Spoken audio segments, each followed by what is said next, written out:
like everyone in class had a teacher except for us. For me, I had a helper. I wanted to be more independent, so my parents advocated for me and things got much better with my para. She helped me when I needed it, but it wasn't all the time. So she's really distinguishing between making sure that the support is there when it's needed, but not all the time. If I could give advice to paras, it would be that you should believe in your students. I just wish my teachers and paras would see me the way my parents see me, independent and strong. So that was beautiful. And he wrote this: we are willing and ready to connect with other kids, and adults must quietly step into the background, camouflaging their help as a tiger who may hide in full view.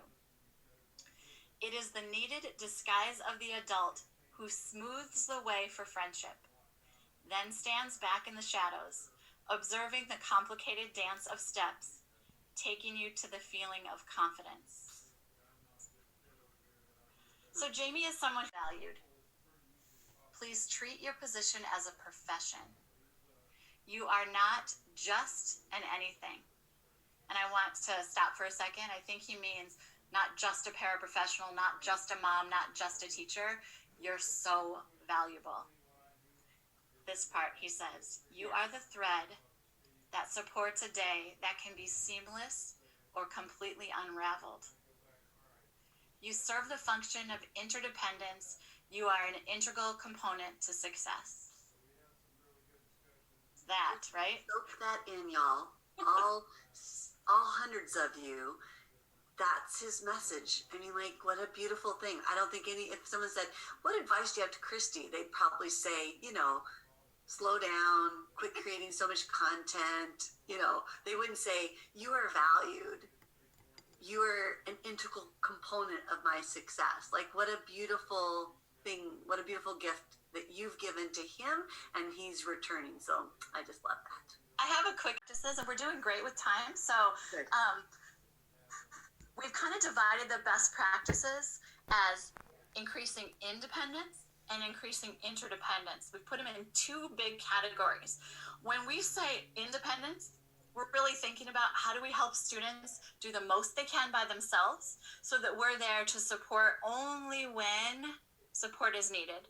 And the second is interdependence, and that is how do we make sure that every student that we support, that we first consider having others support and work with them. Okay? Does that make sense to everybody, I hope? I'm seeing and fading support. If you saw our video, we talked about the prompting ladder, and we're going to talk again about the prompting ladder, so don't worry if you didn't see it. But actually, I'm jumping to the ladder that I'm going to go back to before the ladder. Christy, make sure I don't keep going on, okay? Yep. We're about to talk about the prompting ladder, and that is how do we help a student to do anything? Often we have to provide prompts. Prompts would be things like supports, gestures, cues, modeling, showing a picture, saying something, providing physical support. Those are examples of prompts. And when we talk about the prompting ladder in a minute, we're going to talk about starting at the least intrusive and going all the way to the most intrusive. But we decided that before you even get on the ladder, before you even step on the ladder, we really want you to do a few things. So I'm going backwards. And Christy, we can kind of go every other one for this if you want. So I'm going to do the first one. So make sure the entire class perceives that you're there to help all students. So one thing you want to make sure is that you're not considered Otto's helper, right? You're not considered so-and-so's paraprofessional. You're considered someone who's a support available for anyone at any time. And Christy, you want to do the second one? Yeah, so one of the things that all of us do, because we're helpers and we're fixers and we're problem solvers and we can almost see where it's going to end up before it gets there, that we step in. For me, I move at a really fast pace, and I remember this one time this little kid was asked to go get some toy to play with, and he moseys over to the counter and then to this shelf. And I'm thinking, oh, for the love of God, pick a toy, get a toy, get a toy, get a toy. Oh, Abby, I'll get a toy for you. He literally puts his hands in his back pockets, like, you know, like I'm here for a while. And he's just looking at the shelf and looking around. And I'm like, get a toy, get a toy. She said, get a toy, get a toy, you know. And so I have to really say, sometimes people don't need help. And tapping, prompt cards, this is awesome. Yes, all of those things could be either a gesture, they could be a model, or they could be a visual prompt, like all the different ones that you're coming up with. An indirect verbal prompt is something like where you ask a question, like, I wonder what's next. Or, I'm not sure where the markers are, right? I'm not saying to the kid, hey, the markers are over there. I'm saying, oh, I don't know. Now the kid knows, I better be looking for the markers, right? So you're giving indirect compared to a direct verbal prompt. Modeling is actually showing and not saying anything, just showing what's going on. A visual prompt might be a visual that you provide, show them the schedule or something like that. A verbal prompt is like, let's find the markers. Time to get up. Head over to the rug. Those are verbal prompts, right? Then there are physical prompts. And as you notice, we consider all the way on the top would be physical prompts. Meaning you don't want to do a lot of physical prompting of kids. You don't want to be moving kids' heads, bodies, arms, etc. And some of you work with kids who you need to manipulate hands, bodies, arms based on the disability. So we recognize that. But what we want you to think about is when do you need to and when can you not? And how would that look? Having different perceptions. So definitely we'll raise that in session 5. If we don't, we've got a little bit along the way, but I wanted to recognize that. Visual prompting, just really quickly too, guys, that it's on a developmental continuum. So the actual object is actually more supportive than all the way to something that has like emoticons, all the way to something that's in writing. So there's a developmental continuum. So there's like a support ladder inside a support ladder. So I'll put that on our dashboard too, that shows you from more supportive to least supportive of what the visual is. Many paraprofessionals who do it so beautifully, and they're constantly thinking about when do I need to and when do I not need to come in, support, what does it look like, etc. And they're cognizant of it. We're asking you to be cognizant of it and constantly think about fading. I'm not going to talk about the fading plan in front of you too much because it's pretty self-explanatory. You're going to get this in your handout packet. In fact, you have it in your handout packet. These are the questions on the right that we think every team, if you're supporting, especially if you're a one-on-one, but if you're supporting a student who needs a great deal of support, you need to look at these questions. So I'm going to give you they are continually asking me to help people think about interdependence. I think about all the things I need support on every day. The Zigzag, just so I can introduce it, there's a whole podcast and handouts, but let me just orient.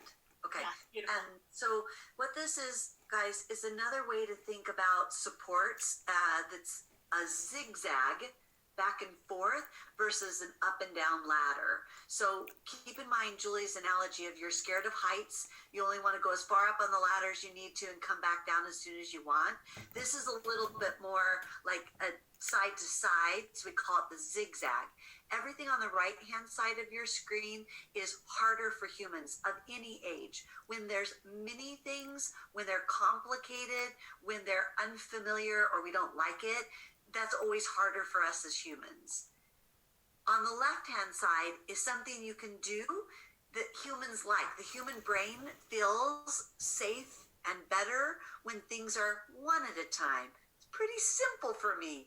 Very clear what I'm supposed to do, and I like doing it. Okay, so there's these 7 things that you can do on the fly, even if it's not part of your fading plan, but you can just notice somebody's struggling, and if you can do something to simplify it, something that is preferred, which will be a segue into choice, something that's familiar, human brains go, oh, turn the alarm off, it's all good.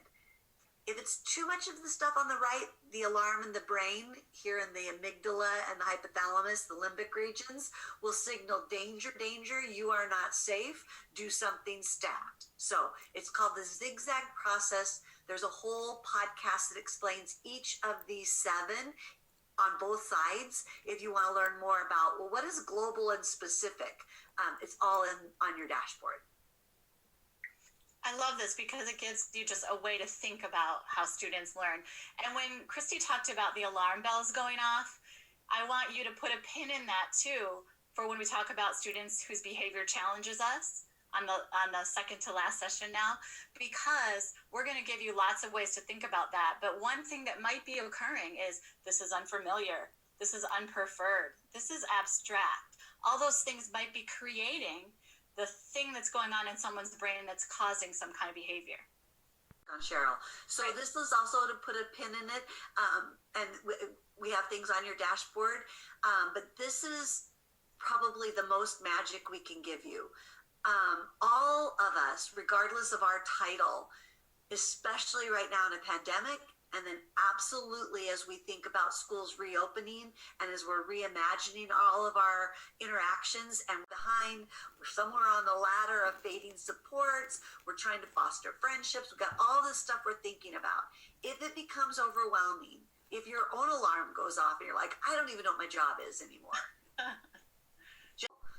A parent, a child, a student, do they feel safe, seen, soothed, and do we have a secure attachment? That's going to be key. There's some resources on your dashboard, and we're going to come back to it in our 4th session. And then you're doing 2 things. You're looking at Cheryl, and when you have a minute, jot a note, a word that comes to mind when you think about today's class. So we're really curious what you think about today's class.